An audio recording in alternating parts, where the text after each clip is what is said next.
our next exercise, next Thursday, right? I always have more time than questions being asked.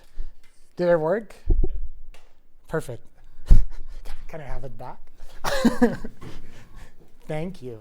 Oh, this looks great. Okay. I don't know. I just thought you taped over the eraser button, but you didn't. You were smart. So during the exercise, you also can take me aside and say, I have a question about the project, something I didn't understand. You can use the forum, and so on. Any other questions about logistics? Today's going to be fun. We want to continue talking about unilateral constraints. And the starting point for unilateral constraints is actually pretty simple. You don't believe me when I say it's going to be fun? Think it's going to be fun for me? Means different things for different people. The basic thing is that if we have a unilateral contact, we're going to either treat it as something that is open or something that is closed. And using essentially this framework here, when a contact opens, all we have to do is remove the associated constraint from our formulation here, which just means crossing out rows in our Jacobian.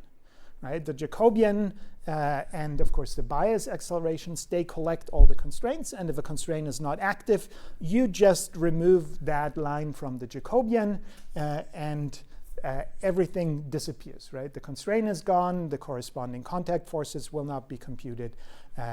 And you are basically looking at this open contact scenario. Where the extreme case is, of course, you remove all the context, in which case there's no Jacobian, there's no contact force, there's no bias accelerations, and we're back to our standard canonical form of the equations of motion for unconstrained systems, or systems with only explicit constraints, I should say. Right?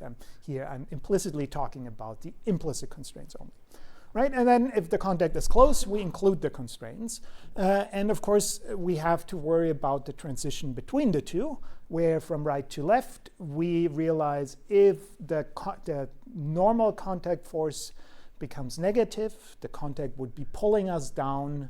That's not possible in a unilateral constraint. So we transition into open contact. If I'm moving into the contact surface geometrically, through the kinematics, my contact will close, and I transition to the face on the right. And all that requires a little bit of implementation, right? So you need to monitor these events during your integration, but we will do this all next week in the exercise. Today, I want to focus on this issue that arises in a closing contact, that you somehow have to bring a velocity component completely down to 0 in 0 time. We assume that these are rigid bodies. Before they're in contact, they can move freely. When they're in contact, some velocities have to be equal to 0. And it's because of this assumption, everything is rigid. This happens in 0 time. That leads to infinite accelerations, infinite forces, which can be considered as a limiting case of a compliant body going towards rigid. And in this limiting process, we basically observed that the integral over accelerations, so the jumps in velocities, are independent of stiffness, and consequently the integral over the contact forces, so the contact impulses, are also finite. And then we added a empirical contact law that allows us to get a model or an estimate or calculate. I mean, we calculate it, but it's based on an empirical law, right? So it's some approximation of physics that says some previous velocity results in some post-impact velocity with this coefficient of restitution. And then we started to put everything together, where the key idea is now to do this integral over the equations of motion. So we look at the equations of motion in their integrated form. And because that integral only spans a duration of 0, right, and the limiting process, this collision duration, doesn't take any time, a lot of stuff disappears, right? Coriolis centrifugal forces don't contribute because they're bounded. Gravitational forces are bounded. Integrated over 0 durations, they go away. Motor torques are bounded, go away. stuff remains constant because in zero durations, our joint angles Q, our generalized coordinates, cannot change. So the mass matrix and the Jacobi matrix are going to remain constant. Only these integrals over the values that tend towards being infinitely large, those integrals, they stay, but they can be evaluated in the first case as the difference in velocities, right? Integral over acceleration is a jump in velocity. And in the second case, we just give it a name, right? We call this capital lambda. And you remember, right, once we introduced this contact force lambda, we didn't figure out a physical way of computing it, or didn't even reason how is it created. It just showed up, and we manipulated the equations in a way that we were able to solve for the small lambda. And in the same way, we will be able to solve for the capital lambda. After the integration, we get these impulsive equations of motion, which still have the same structure. Mass times acceleration equals sum of all forces, expressed everything again here in generalized coordinates. But it's a little bit different. Instead of accelerations, we have jumps and velocities.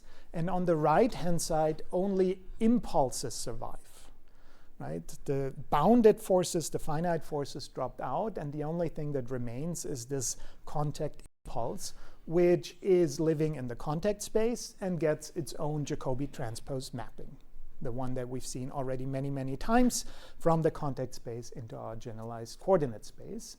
And then I did a little bit of linear algebra and arrived at an equation that has exactly the same structure. Mass times change in velocity equals impulse, but is now expressed in a different world, in a different coordinate system, in this case, in the contact space coordinates. Everything we see here lives in this lambda world, right? In this world where my constraints, my C live, my constraint violation velocities, and my contact forces. But it has the same structure. Mass times, or mass matrix, times jump in velocity is equal to forces. If you talk to someone who looks at mechanics more from a mathematical point of view or theoretical point of view, they will give this a different name. They will call this the inverse of the Delassue matrix, named after the person who invented it, and of course has important theoretical properties. But what I want to highlight today as sort of first order of business in this lecture is that this contact space mass matrix M lambda has important properties or important considerations for a roboticist. Yeah? And to do that, I want to get out the gloves. Yeah, no, we will talk about boxing, and I need a volunteer. And the question is, who of you has ever boxed? Okay, so not you. You can criticize afterwards or critique the style, but don't punch me. Who has never boxed? You look a little bit too strong there. Anyone who has, some beef with me? Who wants to do it? I need a quick volunteer. You boxed. You're out.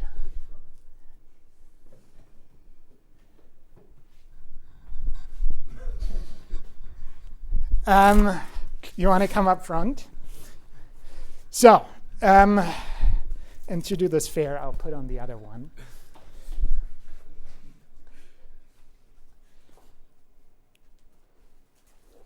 Wonderful. Jan, right? You're right-handed? Yes. Yes, perfect.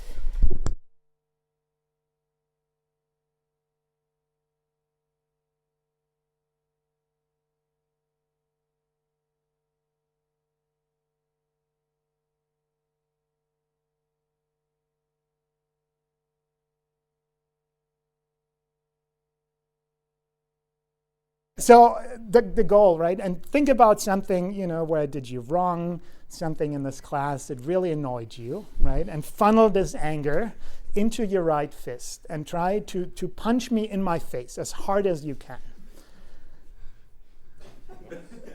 Ow! Ah! I was not ready yet. Can we?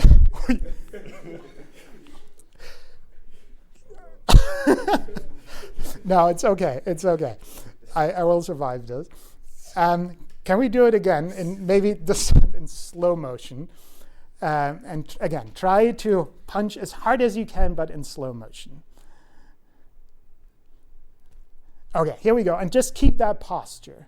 And then the people who have boxed before, right? Can you critique his posture and his style? What is he doing wrong? Or what is he doing right, of course? First of all, hitting the right person. But what would you improve? His elbow, his right elbow is failing. His left hand should be on his chin to protect. Oh, okay, protection. But we're talking about the punch now, yes? So keep up your... His right hand is failing. So go up. His elbow is failing. So, yep. He should go down if he want to go across. He goes straight like this. Yeah. General posture?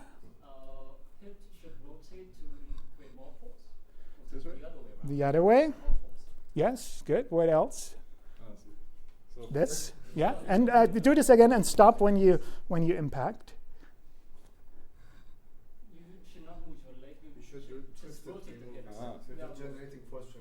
Yeah, like this. Okay, and then about this particular posture, Move a little bit backward. extend your arm fully. And this is where m lambda comes in, right? You're probably wondering what has this to do with m lambda. But the two of us are basically talking about this equation, which says m times c dot equals lambda. Now, lambda is what just heard, right? If you ever wonder what's an impulse, think about someone just punched you in the face. That's a lambda, right? That is basically a velocity times a mass, right, on the left-hand side, or an integral of a force on the right-hand side. Now, in order, right, and boxing is a pretty stupid sport if you think about it. No offense, I don't know if you're professionals, but if you think about it, right, the goal is to hit someone as hard as you can, so get the lambda as large as possible. If you look at the equation, there's two ways you can do it. Increase your c dot, which you did the first time, and then thankfully you didn't do the second time. But c dot, right? Larger velocity, larger lambda. The second thing you can play with is the m lambda. And so what beginners typically do, thankfully, is that when they hit, and you did this as well, right? You have your elbow bent, and you basically hit with, in a sense, only the lower arm, right? Right now, the mass behind this punch, and you can feel this here, right, is just the mass of the lower arm.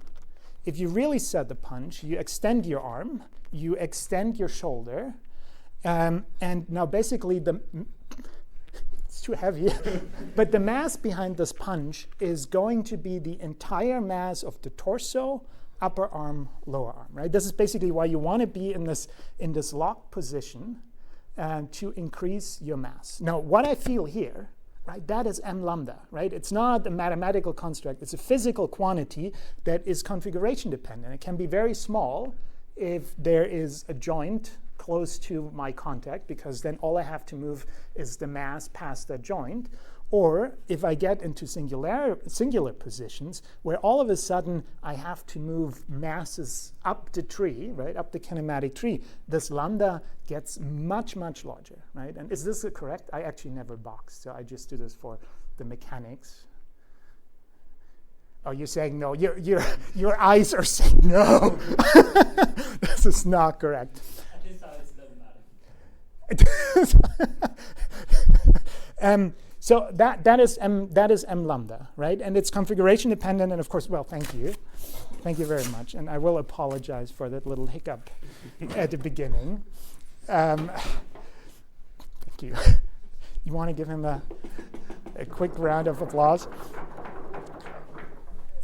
Of course, boxing is one application, right? In robotics, it's often the other way around, right? You have a manipulator who should polish some surface, and you kind of want the opposite, right? You want that collision to be as soft as possible, and then your manipulator shouldn't approach the object like this, but you maybe go in there with your first joint at a 90-degree angle to minimize this m lambda and minimize here the collision on the contact impulse lambda on the right-hand side. We'll talk about m lambda in just a second, in a second example that is based on Indiana Jones movies. But I first want to wrap things up. And from these equations, it's actually pretty simple now, because we know what c dot minus is. This is c dot minus, right? That is our pre-impact velocity, and we always know velocities. So the thing that we don't know is the c dot plus, but this is where our empirical contact law comes in, and we know that this is going to be minus our coefficient of restitution minus epsilon times c dot minus. And that means on the left-hand side of this equation, I know everything, right? I know the velocity before the impact, I know the velocity after the impact, and I know my contact space mass, my m lambda, and I can compute the m lambda, which is then simply going to end up in this equation up here, which I then can solve for the quantity that I actually want, which is my q dot plus, right? And the q dot plus is going to be q dot minus plus m inverse times j lambda transposed times, and now this quantity here, right, times lambda. So we will have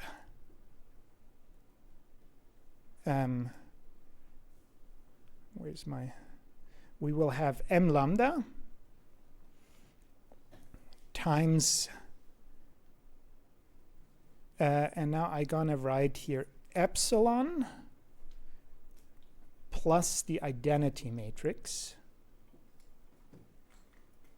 and that gets multiplied with c dot minus. And now I skipped a minus sign here because these quantities, right, have a minus sign here and here. So what I will do is I will pull the minus sign to the front here. So that's minus m inverse, which doesn't come from this equation, but comes from here.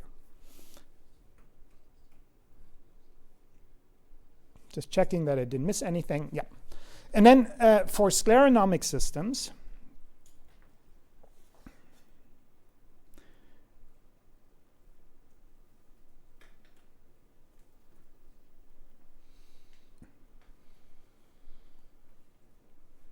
things get a little bit easier even more, because this pre-impact velocity, c dot minus, is simply going to be j lambda times q dot minus.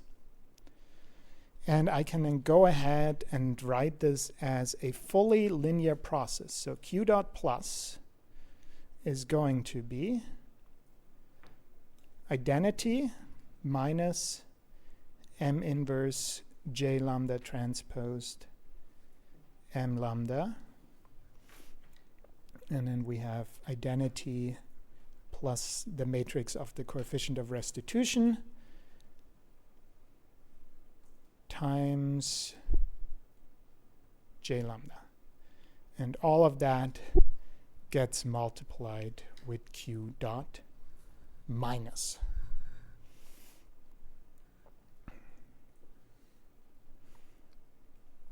This we can give a name, because what we have here is a matrix, right? An NQ by NQ matrix. This is an NQ by NQ identity. This here is all in contact space, right? And lambda is number of contact directions, but that gets multiplied with the appropriate Jacobians to then basically scale it up to an NQ by NQ matrix, and then M and M inverse are, of course, NQ matrices. So I can really write my post-impact velocity, q dot plus, as some matrix A times q dot minus.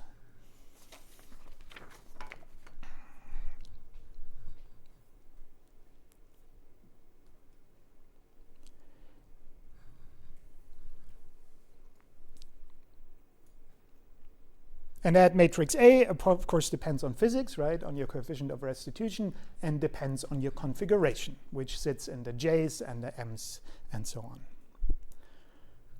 Any questions so far? Right? I think it's pretty straightforward once you have understood this idea of integrating the equations of motion and dealing with jumps and velocities and impulses instead of accelerations and forces. Any questions?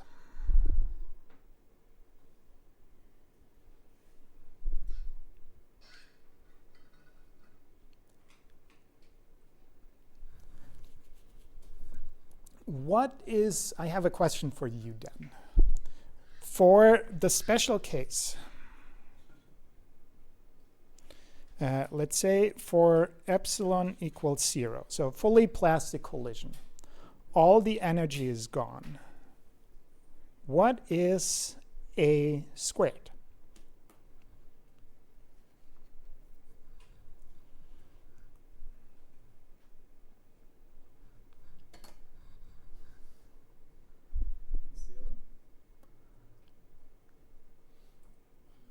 You say 0? You say 1? Okay. So we covered the basics. Someone says infinity.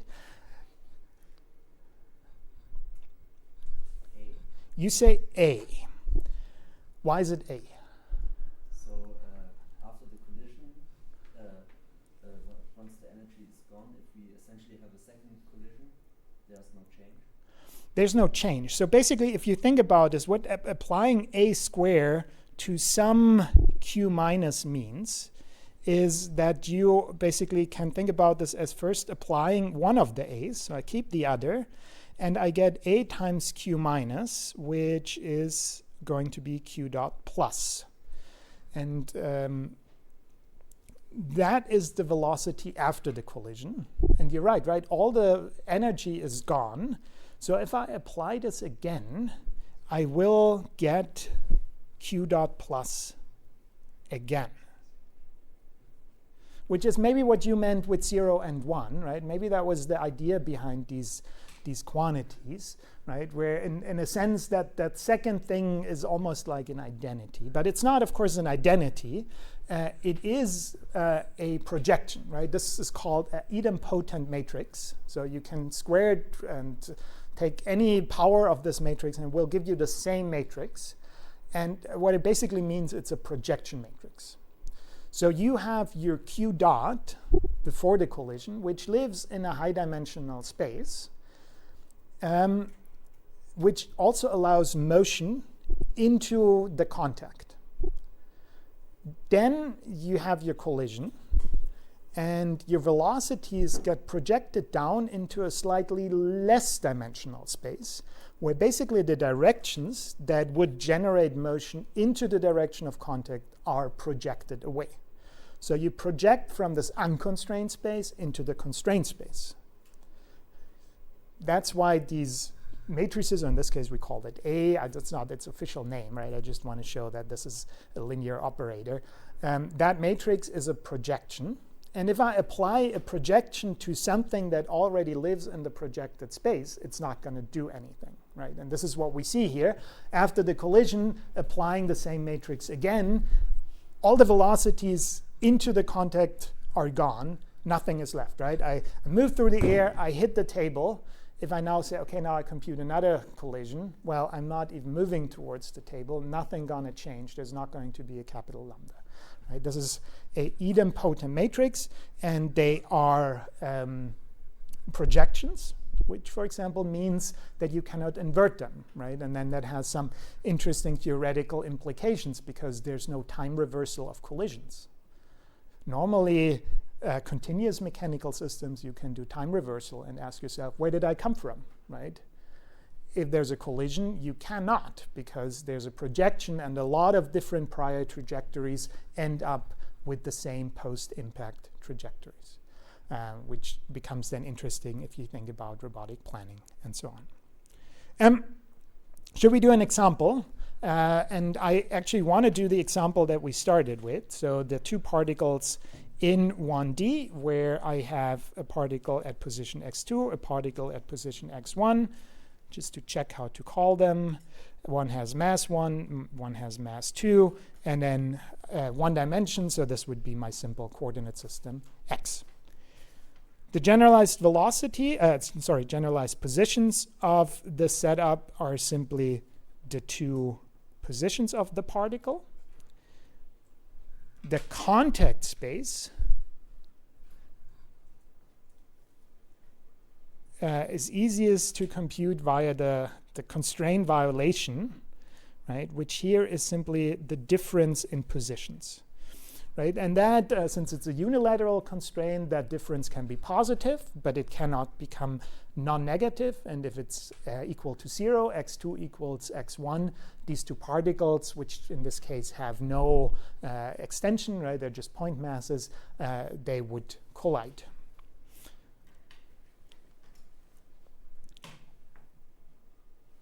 C dot is then, of course, going to be x2 dot minus x1 dot, which I can now also write as my contact space Jacobian times q dot.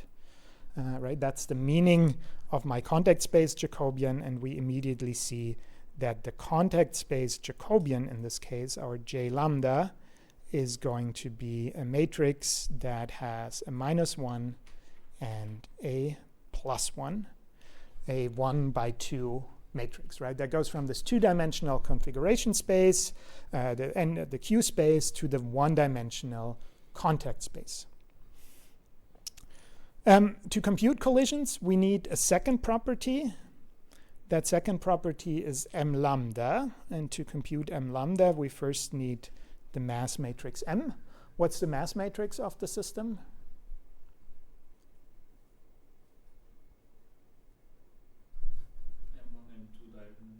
M1, M2 diagonal, right? There's no coupling. If I accelerate particle 1, I need a force of m1 times x1 double dot. No coupling, simply the masses. And then m inverse, of course, since this diagonal, is going to be 1 over m1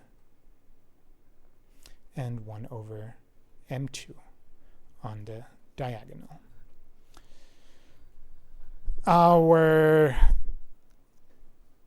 contact space mass matrix, m lambda, is then going to be j lambda, m inverse j lambda transposed, inverse of that, which is going to be -1 + 1 times m inverse, maybe I write it down first, to do too many steps at once, times, and now the transpose of this Jacobian. And then when we're done with this, we need an inverse. It is going to be -1 + 1 times, and then here we get -1 over m1, and we get +1 over m2. Inverse of that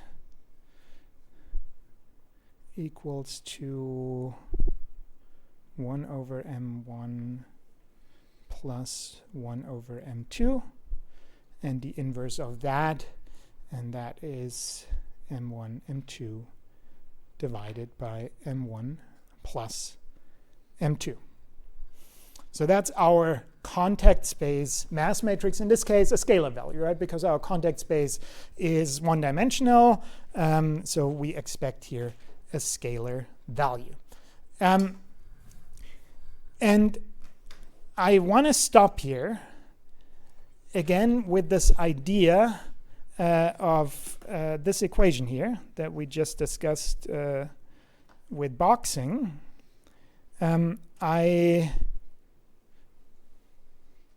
I'll just copy this here, right? I want to discuss the same idea with this, right? And I want to discuss it along the line of a beloved movie that is probably too old that you know it, but has anyone seen this? Indiana Jones, right? So he's running down this, I don't know what it is, but there's this big boulder following him, and he's about to be smashed. And I extend this, I don't know how the movie ends, but I extend this idea that there's another boulder coming from the other side, right? And our little Indiana Jones is stuck in between these two particles. If you think about this, right, you basically have to put, if you think about what is a context-space Jacobian, you have to put yourself into the context space, right? Being between the two boulder. That's basically this Indiana Jones scenario. Boulder coming from the right, boulder coming from the left. Actually, it doesn't matter, right? It could be that that boulder is at rest and this boulder is moving to the right, or actually both are moving to the, this boulder is moving to the left, this is at rest, or this is at rest, this one is moving to the right, or actually both are, let's say, moving to the right, but boulder 1 is a little bit faster than boulder 2, right? You will be crushed eventually, right? You don't care if you can run fast enough, right? You don't care about the actual velocity. That's not going to crush you. You care about the differential velocity. And the differential velocity, that's the c dot minus. The c dot plus, you know what it's going to be? Fully plastic collision, right? The two boulders are going to come to a stop, one way or the other. And the thing that is going to crush you, or if you make the boulders a little bit smaller, let's say you push them to a stop, that they don't crush you, that is going to be the lambda. And that is expressed through this mass matrix M lambda. And if you look at it, the first thing that basically comes to mind is, okay, what happens if the two boulders are same size, right? Then I have an M here, so M squared divided by 2M, so M over 2. Two boulders, but their collision mass is M over 2. A little bit counterintuitive. But number one, we think about already the relative velocity, right? When you think about the scenario, it's easy to take an outside perspective and say, this boulder has a velocity, this boulder has a velocity, and I have to stop them both. And that's where you arrive at a factor of 2, because you say two boulders, right? I have to stop them. But it doesn't matter, right? I could have one boulder at rest and the other boulder moving, because I only care about the relative velocity. That gives you that factor of 2 that you don't have to worry about anymore, because you only have to stop one boulder. But you have a big advantage because you're in this constrained space and you are not stopping the boulder against the ground. You're stopping the boulder against the other boulder. So force, reaction force. Both of them are going to be equal to lambda. So if I push with 5 newtons here, at the same time I provide a reaction force of 5 newtons on this side. Right? Because I'm not pushing against the ground, that would be stupid, right? You should push against the other boulder.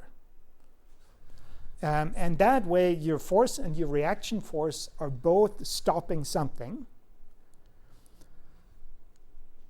meaning the overall mass that you see is only m over 2. And we can bring this to sort of an extreme case. If I rearrange this a little bit, I take the same equation and divide it by m1. So I will get that expression. And now I think about what happens if one of the masses, let's say m2, becomes 0. How large is the context space mass matrix? If one mass is 0, so a little pebble, boulder, context space mass matrix is going to be 0, right? And your strategy is obviously flip away the pebble and keep running, and don't try to stop the boulder. What happens if one of the boulder becomes infinitely large? So in this case, let's say m1 becomes a wall. Then this term down here will tend towards 0, and we are left with m2, which is, I think, the case where intuition drives you to, right? If there's a wall and a boulder, I have to stop the boulder, right? And I have to stop a mass of m2. And every time I make this other thing more lightweight, right, I'm actually gaining a little bit because the force that I use to stop the boulder also will accelerate this other object. So this is how you should read them, where these are coming from. And again, right, interesting applications in robotics. There's roboticist Sami Haddadin. He's used to be at TU Munich for his PhD. He studied how dangerous robots are. So he took these crash test dummies, these mannequins, and had robots smack them, and basically studied the impact, right? And you would think initially, right, the heavier the robot, the worse the injury. But that quickly saturates, because at some point, the object that's being accelerated, right, for a light robot, your head is stopping the robot. But for a heavy robot, the robot is accelerating your head. And at some point, it's the mass of your own body that matters, right? It takes a certain impulse, a certain amount of energy to accelerate your body out of the way. And this is, of course, what's causing injuries. But once you have reached that velocity, right, the robot is only going to move you ahead, right, unless you get stuck somewhere. That's a different story. But just, being basically hit by a robot, and that basically limits the amount of damage a robot can do, or the factor of size, right? Then the next factor is, of course, velocity. Also implications for boxing, right? You try to be soft when you expect the punch, right? Don't stop the punch, but of course try to absorb it. Just to add a little bit of intuition what this mass matrix means. And then we can continue, right? We now have m lambda, and we now can compute this matrix A, which we said was the identity minus, I actually have to copy this myself, m inverse m j lambda transposed m lambda, and then we have identity plus epsilon times j lambda.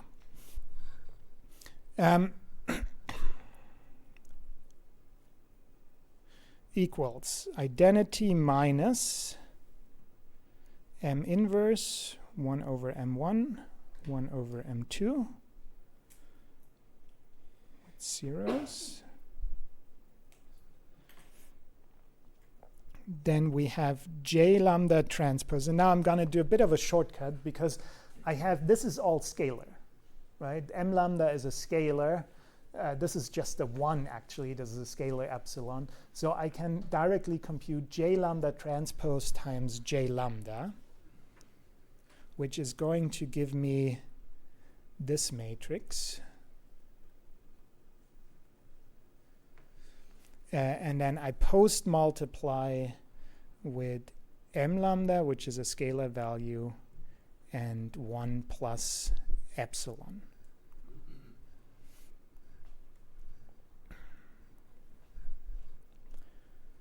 Equal to identity minus,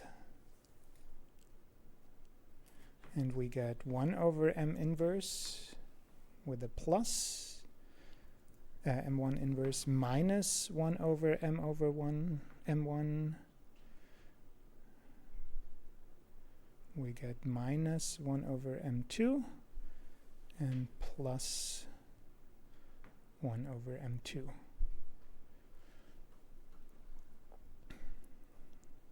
Multiplied with m1 times m2, m1 plus m2, so this is m lambda, and 1 plus epsilon.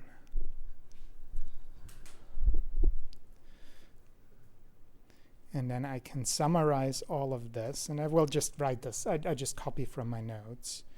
So we have the scaling factor 1 over m1 plus m2.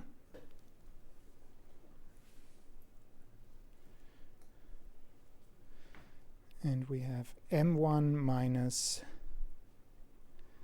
epsilon m2, m1 plus epsilon m1,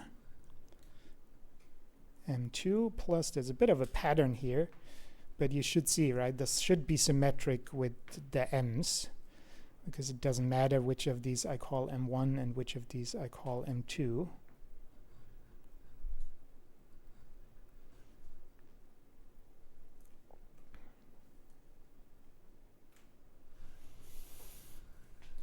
And that's it, right? That's my matrix A.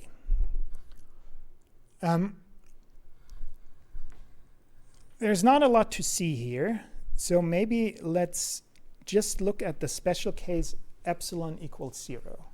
Epsilon equals 0 means fully plastic collision. All the energy of the collision is gone. And it also, of course, implies that the relative velocity of these two particles is going to be 0 afterwards, right? So for epsilon equals 0, this just stays m1 plus m2. But back here, I get a much simpler matrix, which is m1, m2, m1, m2 times q dot minus.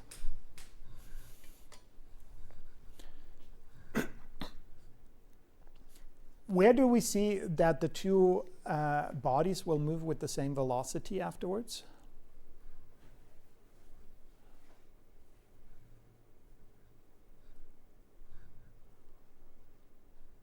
Well, simply these two rows are the same, right? Whatever I put in here, it's going to be the same for the first particle, same post-impact velocity for the first particle and for the second particle.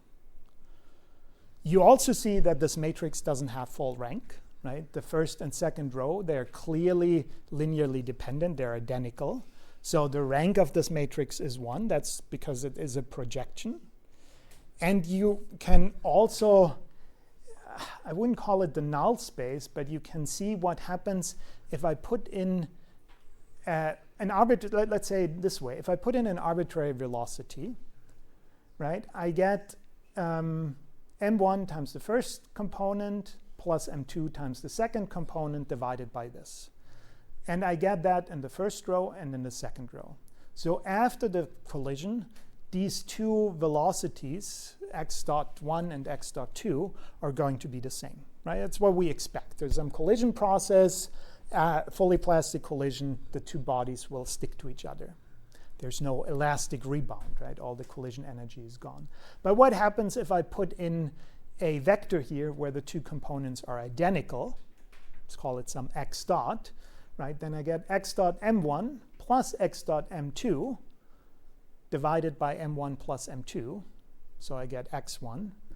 And down here, same thing, right? I get x1 times m1 plus x1 times x1 dot times m1 plus x1 dot times m2 divided by m1 plus m2. So I get x1 dot back. So any vector, right, that is basically has two equal elements is going to be experiencing this as an identity matrix.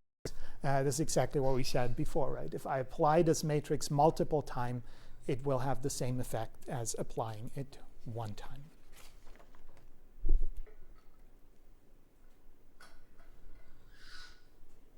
Questions? Has anyone of you, is anyone of you watching three brown, one blue, or the other way around, 3 blue, 1 brown? You know that video about colliding blocks? I don't have the time to show you this, but I post the link. This is an amazing video. Basically what you have is you have two blocks that are colliding, and there's a heavy block and a light block. And the heavy block comes in from the right and then hits the left block.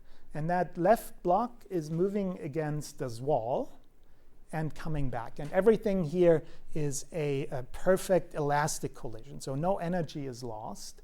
And basically what they do is they count the number of collisions. And the number of collision approximates pi to some power of 10. Yeah, so starts with 3 collisions, then 31, 314 if you do powers of 10 in the ratio of masses. It's an amazing video. It's an amazing result. It, of course, has to do that there's a hidden circle in this idea. I'm not going to spoil it for you. It's a really beautiful video. Just a recommendation to maybe, if you're bored, watch that. Good. Questions? I then want to go back and talk about these different projections, right? And I already made a point, right? We have this contact space mass matrix, right, which is J lambda times M inverse times J lambda transposed. And then there's another inverse here. And just to be clear, I will give this other M an index Q, because that is the mass matrix in our generalized coordinate space, in our Q space. And this here is the mass matrix in our contact space, in our lambda space, which is blue, sorry, M lambda. The reason why I wanted to show you this is because we've seen a very similar projection when we computed MQ, right? We said MQ is the sum. There was some sum here happening. But what did we compute? We took J transposed times, and then we multiplied this with a scalar M. And instead of writing this as a scalar M, I use here a scaled diagonal matrix, which does the same thing. And then we post-multiply it with J, right? And this was the Jacobian of the body. And to be more precise, it was the translational Jacobian of the body. And then there were also terms for the rotation. But my emphasis is on the structure, because you can think of this guy here as a mass matrix in my Cartesian space, right, in my X space. So we're somehow converting mass matrices from different spaces into each other. Here, we started with an MQ.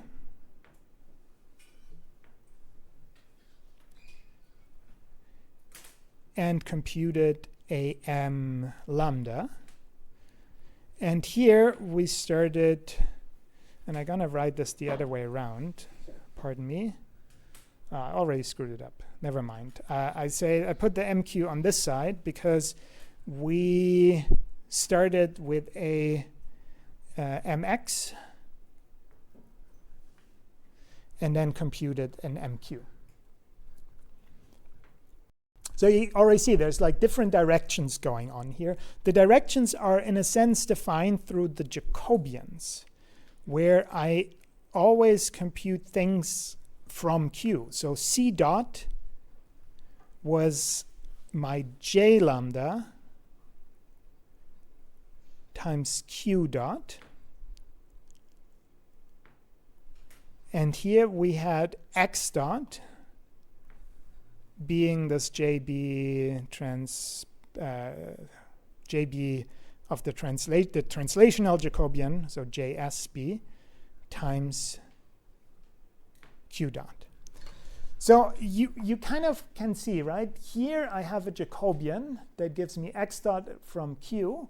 Here I have a Jacobian that gives me C dot from Q. So the Jacobians always go from Q to either X or lambda. But the mass matrices are computed in opposite directions. And you can really think of this here being the inverse of that here.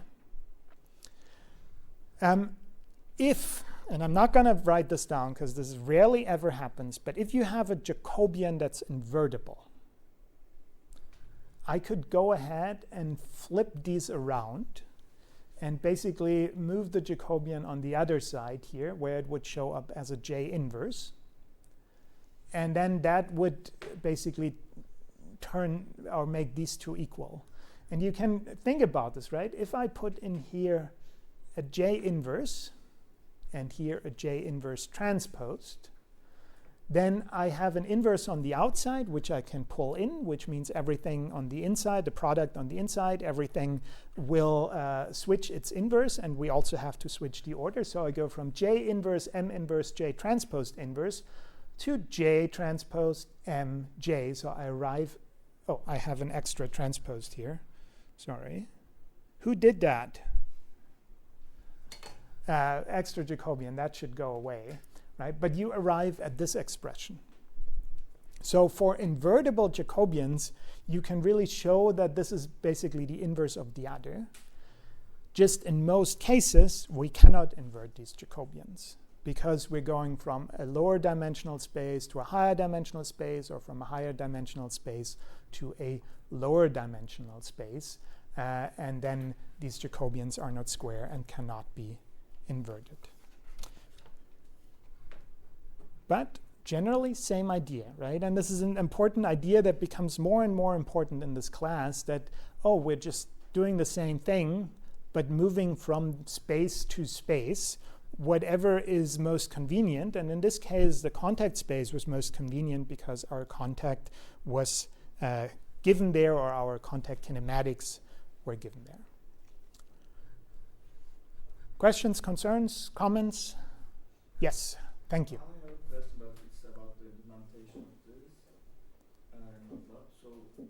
For the open contact part, we will use an OD45, and when we detect a contact by event, and then we will integrate once like this, and then continue to... You stop, right? So what we will do is we will use OD45 has an event detection, which basically you give it a function, a scalar function that can depend on Q and basically on your Y, so Q and Q dot. Give it a scalar function. And that scalar function at some point will cross a 0. And the way this is implemented is that basically at every integration step, OD45 calls this function and checks, did it cross 0? And when it crosses 0, and you can say in which direction, right? Sometimes it's important, is it a positive 0 crossing or negative 0 crossing, or it doesn't matter, right? But so you can specify this. And when it crosses 0, the integration stops, right?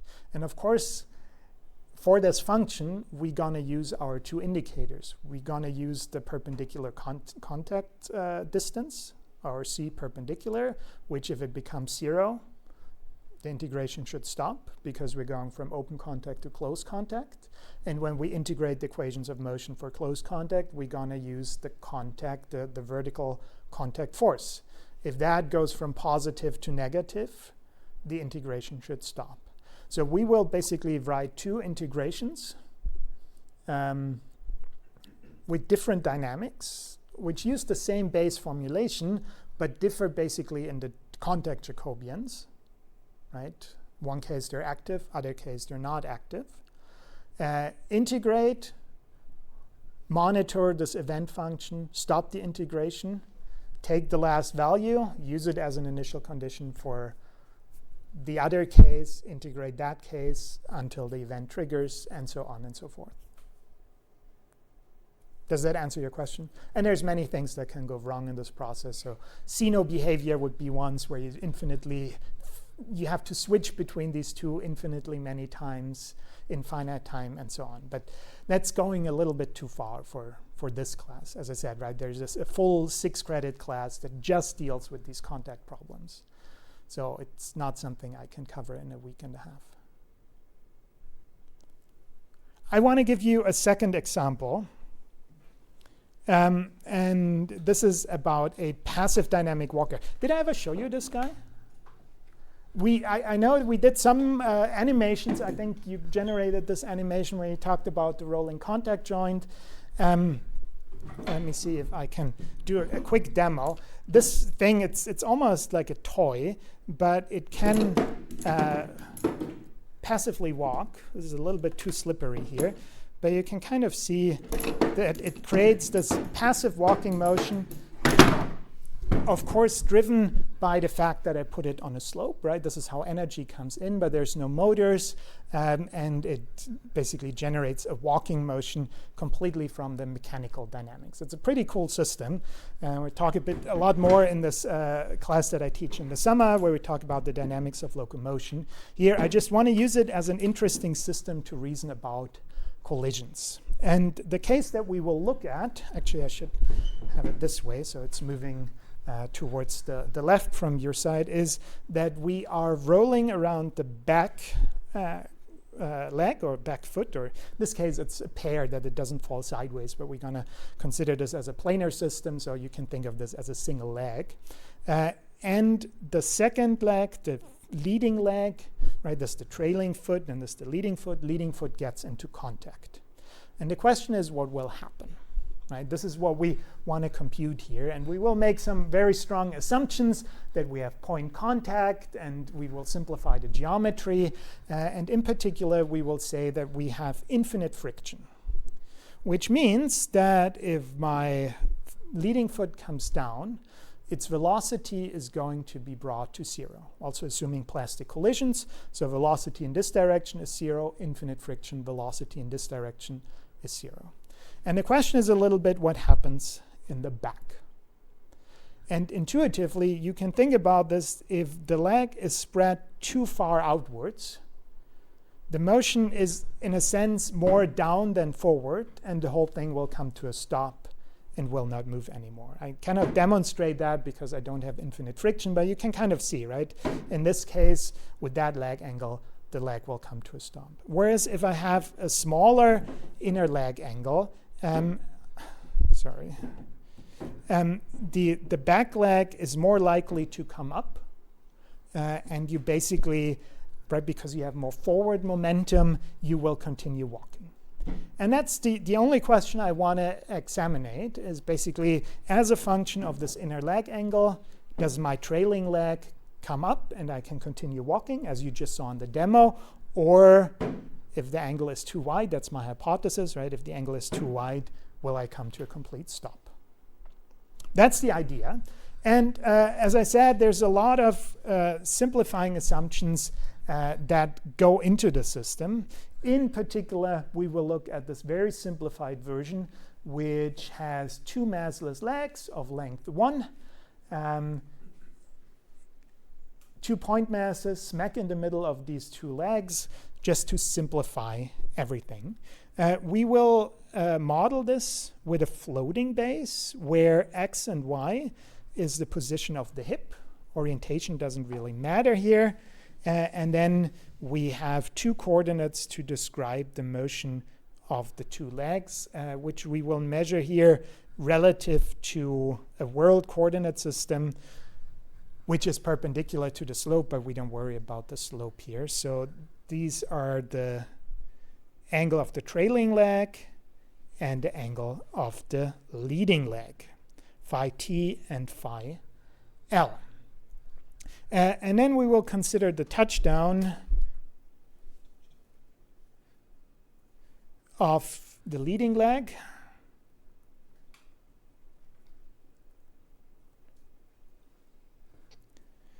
And as I said, we will look at a fully plastic collision. So our coefficient of restitution is going to be 0. And we will look at a coefficient of friction that is infinitely large. And under this assumption, it's reasonable to say that the leading leg velocity after the collision is going to be equal to 0. Right? And of course, here my implicit constraints are simply that these foot points are not moving. So my constraint violation velocity would be any velocity of this foot point. If I say it comes to a complete stop, the constraint violation velocity is going to be the velocity of that foot point. This looks like a very, very complex system, but if you just think about the point in time where we have contact,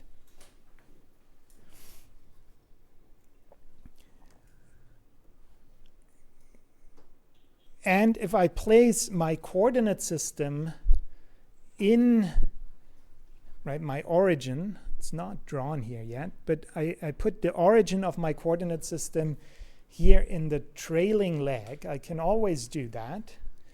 Then just before contact, my generalized coordinates are going to be, well, x with this choice of coordinates is going to be minus L sine of my trailing leg angle, and I will call this phi.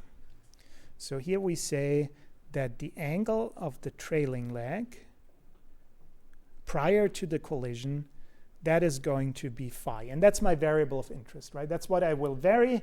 If I make that smaller, I expect continuous motion. If I make it large, I expect this thing to come to a complete stop. Then we have the height y, which is going to be plus L cosine of phi. We have the trailing leg angle itself, which I just said that's going to be phi. And then I have the leading leg angle.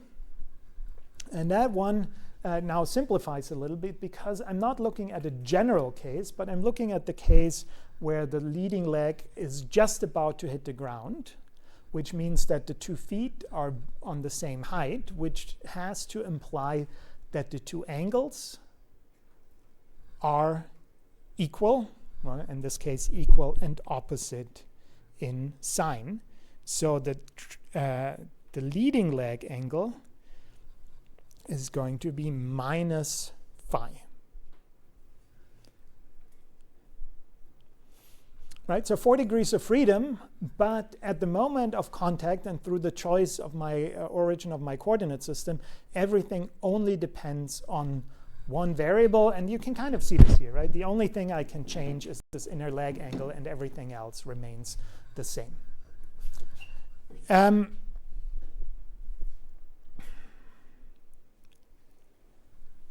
should note this here, right? At contact, this is equal to minus phi of the leading leg.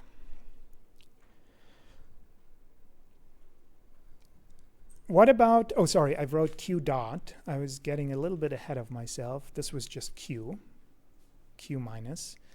Now I want to talk about Q dot minus, the velocity just before the collision. Velocity just before the collision. Well, x dot, if the trailing leg was in contact, this point here doesn't move.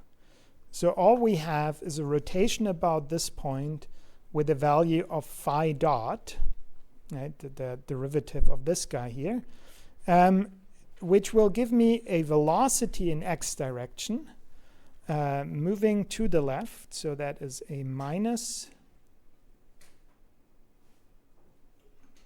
L, now cosine phi times phi dot. I will keep the phi dot in mind. Don't forget about this. In y direction, same story, but now with a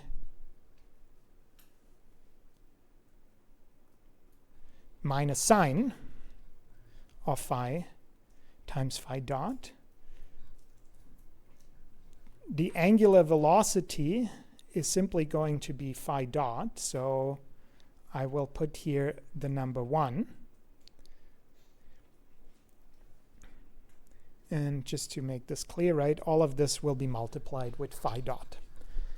And up to now, this here is basically the derivative of this here, right?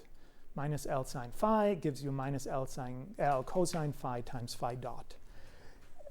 Now things become a little bit different because this are not the generalized coordinates in an arbitrary case. They're just the generalized coordinates in the case of just before contact. For the first 3, even throughout the motion, this would be true, because if that point is motionless at the origin, for any value of phi, even without the collision, this would hold. For the last value, this only holds in the instance of collision. Before the collision, these velocities, of course, can be different. So I will introduce a little factor here that I call v-fact, the relative velocity between the angular velocity of the trailing leg and the leading leg. The reason why I do this is because I now can pull out q dot as a factor out of my velocities. And we saw before that velocities or collisions are linear in velocities. Did I screw it up? No. Any mistakes? Right? Collisions are linear in velocities. So I can compute everything without this factor and then multiply it in afterwards, which basically means this doesn't matter. And it allows me to reduce the number of parameters even more. So in the system, right, the only parameter I have is phi and this velocity factor. The leg length I can later set to 1. Everything else drops out. Questions so far? Just setting up the problem, right? And now I have my q dot minus before the collision, and I want to compute q dot plus, and I want to compute the contact impulses. What do I need to that end?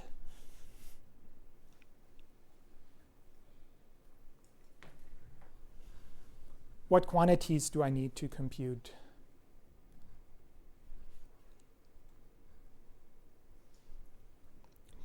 Post-impact velocities, right?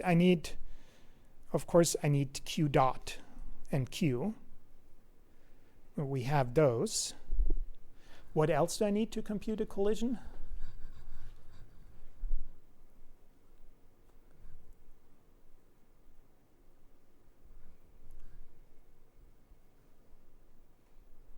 It's not a lot, right? Because we don't need any bias accelerations. We don't need Coriolis forces. Gravity doesn't play a role. What do I need?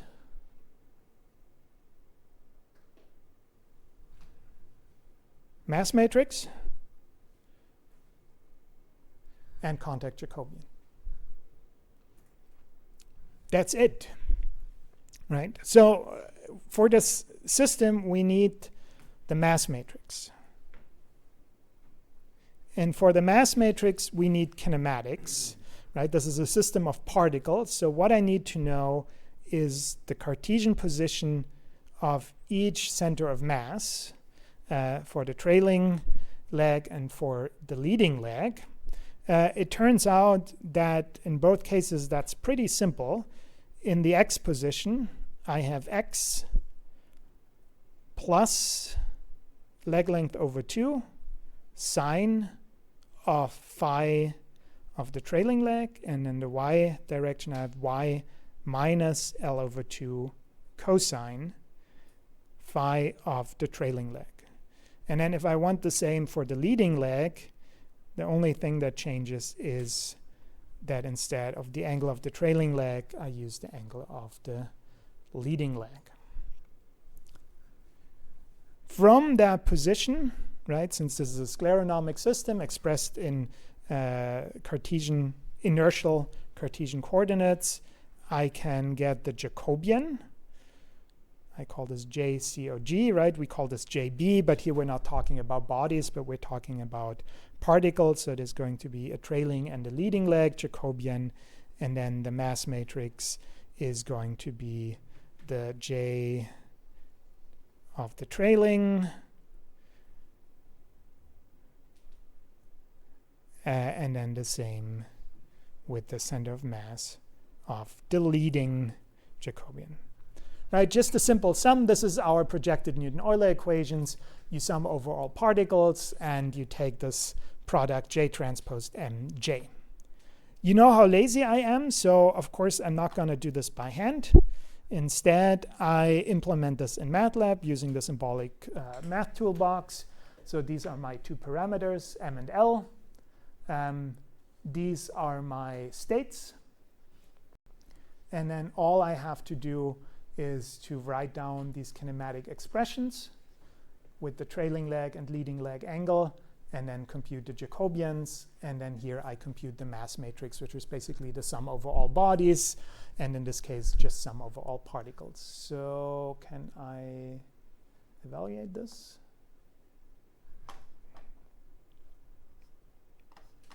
there we go, right? That's these are the Jacobians of the center of mass, and this is the resulting mass matrix. I just copy it into my notes, doesn't really matter.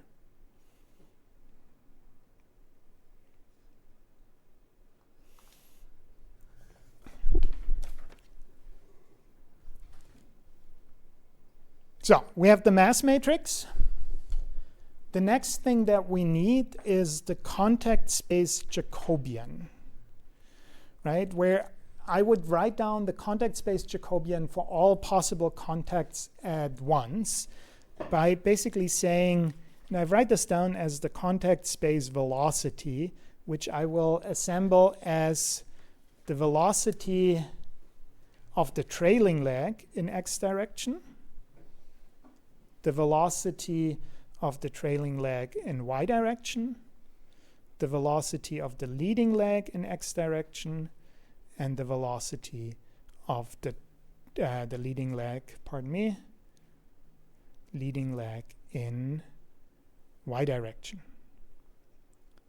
Put a transposed here, right? So those are my contact space velocities, and they simply correspond to the velocities of the feet, because the collision or the contact is against ground. Ground is not moving, so a constraint violation would simply the foot is moving with a certain velocity, which has an x and y component, and there's 2 feet. My j lambda, I will just write it down, and then we can quickly verify that this makes sense. Remember that our generalized coordinates start with x and y.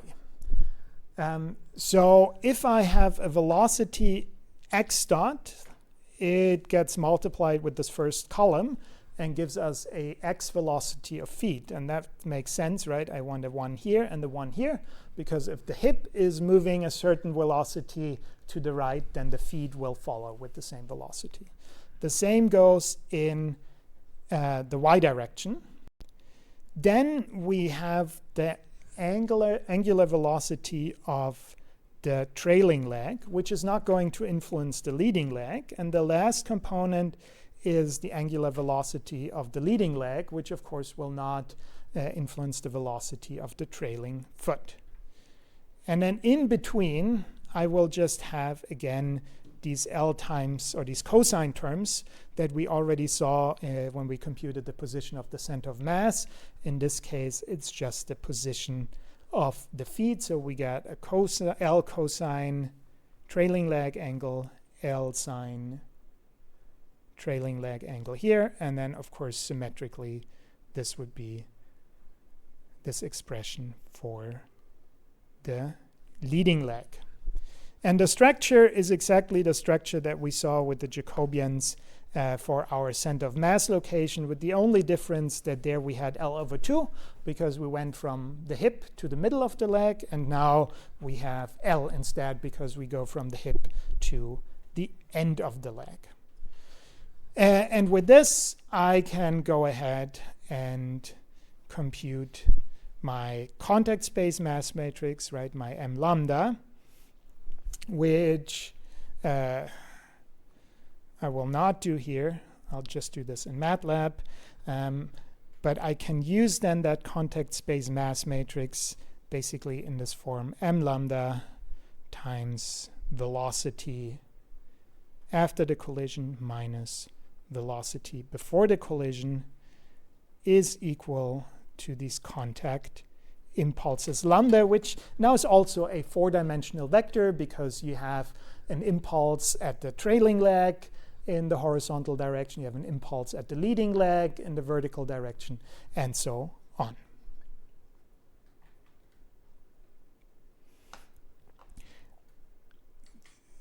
Now, let's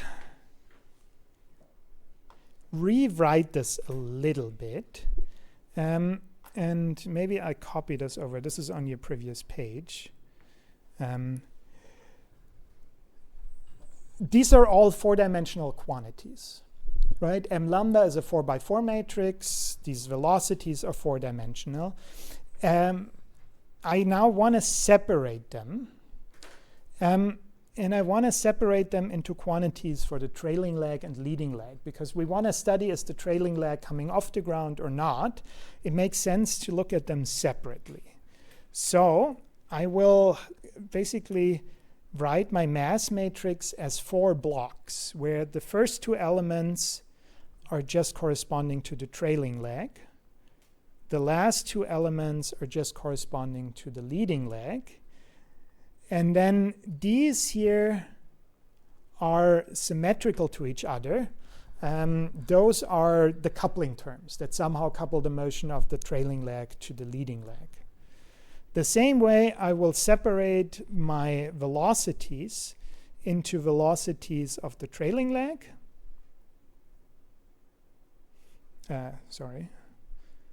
Trailing leg with a minus, and velocities of the leading leg. So these are all now 2x2 quantities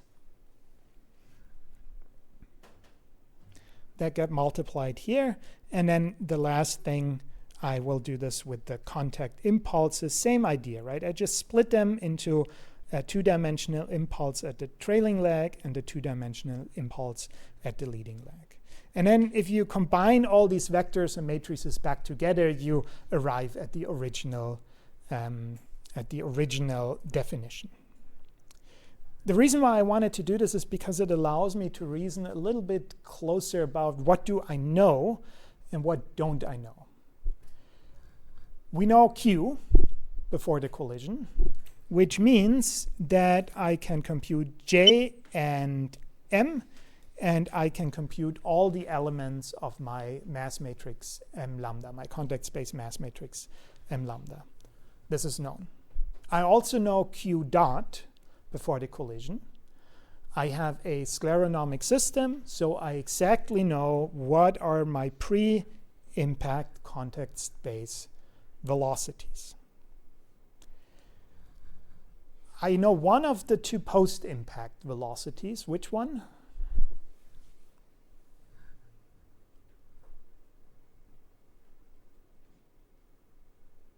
Trailing leg or leading leg? Leading leg, right? Because we said that this guy is coming to a complete stop. We have a fully plastic collision. We have infinite friction. The leading leg will come to a complete stop. The trailing leg, we don't know what's going on. And with these 2, we also don't know what they are. So if I look at this, I have 3 unknowns, and I have 2 equations, or actually I have 6 unknowns and 4 equations. But if I look at this block structure, so I have 3 2-dimensional unknowns, 2 2-dimensional equations. I will not be able to solve this. I need additional assumptions. And this is now, that's the main reason why I wanted to show you this, because we now have to consider different outcomes. The first outcome, as I said, would be, sorry, I have to check which is case 1. First outcome, legs are close together. And we assume that the trailing leg gets off the ground. What does that add to our knowledge, right? So this would be down here, our case 1. Where we say leading leg comes to a stop, trailing leg leaves the ground. If the trailing leg leaves the ground, there cannot be an impulse. So lambda of the trailing leg is going to be equal to 0. The velocity of the leading leg after the collision, we already said that, is going to be 0. And now we only have 2 unknowns. What impulse is created at the leading leg, and what is the velocity of the trailing leg after the collision.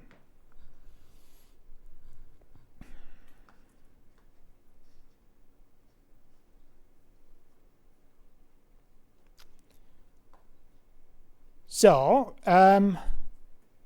this guy here is known. So I can immediately write down sort of the first of these two equations. So I'm just looking now at the first row. So this times that plus this times that equals this. So m of the trailing leg times, we have the velocity of the trailing leg after the collision, minus the velocity of the trailing leg prior to the collision. That one is simply 0, right? We said that was stationary, so I can write here minus 0. Then I have the second block in my contact space mass matrix, and that gets now multiplied with the velocity of the leading leg after the collision, but we just made an assumption, or not just, we made the assumption that that is going to be 0. And we will have a known velocity of the leading leg before the collision. So this one I know, that one I don't know. But since we made the assumption that the leg comes off the ground, I can now put here 0, because that trailing leg impulse is going to be 0. If the leg comes out of the ground, it will not participate in the collision. There's not going to be an impulse. So my trailing leg velocity is going to be m trailing inverse ml times velocity of the leading leg prior to the impact. So that I know. And then the second unknown, I can basically just copy the equation. That is going to be mc transposed times this velocity that I just computed. So this is now known, minus 0 plus we have ml times, and here we have 0 minus cl dot minus.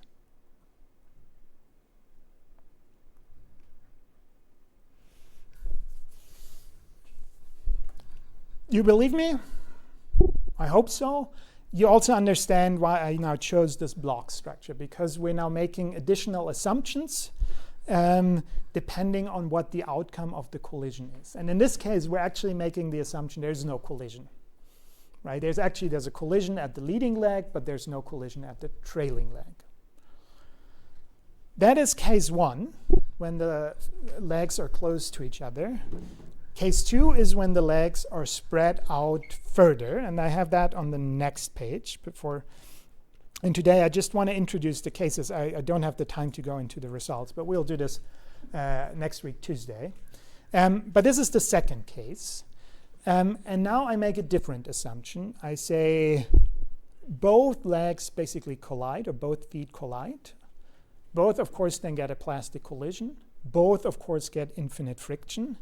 So the assumption now is that the velocity of the trailing leg will also be 0. So this is case 2, where I now go ahead and assume that the velocity of the trailing leg after the collision is going to be equal to 0.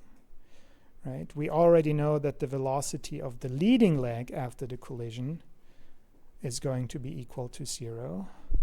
And then what we don't know is the contact impulses at the trailing leg and at the leading leg, right? They will be different. But that makes things even simpler, because I already have that equation, right? I will set now this quantity to 0 here as well. Right, so now this guy here is known, and it's going to be equal to 0 in this case too. and then everything on the left-hand side is known, and my unknowns are already on the right-hand side, and I can write this as trailing lag impulse, leading lag impulse here assembled as one vector is simply going to be, well, since this is 0 and this is 0, I can ignore the first column here. So all I have to do is look at the second column of this block structure, and that gets multiplied with minus C dot L, so times minus C dot of the leading leg prior to the collision. And again, we kind of see this linear structure. If the leading leg is twice as fast, these impulses have to be twice as large, and so on. Those are the two cases. And I think it makes sense to stop here and not yet talk about results. But of course, this is what I implemented in MATLAB. So if you go through the code, you will basically find the computation of all these values. And then I just go through a for loop where I change this value phi. So the inner leg angle at the collision, I compute my mass matrix, my contact Jacobian, and then I, as you see here, I compute these two cases, case 1, case 2, and then I get an outcome. And maybe the question, just as a teaser, right? If I look at that outcome, I now have to check whether my assumption was correct, right? If I assume that that foot leaves the ground, what does that mean? Right? What does that imply? Well, its vertical velocity should be positive, right? Otherwise, my assumption was wrong, right? Assume it leaves the ground. I do the calculation. Foot moves into the ground without a collision. That couldn't be true. What would be here sort of the thing to check for? I assume there's a collision that brings the foot to a stop, but it's a collision that comes from a unilateral contact. So the vertical component must be positive, right? If that's not true, I have a problem. But we'll discuss this in detail on Tuesday. Thank you very much. Keep looking at the project to make sure if there's any questions, any concerns, we can answer them quickly. Thanks.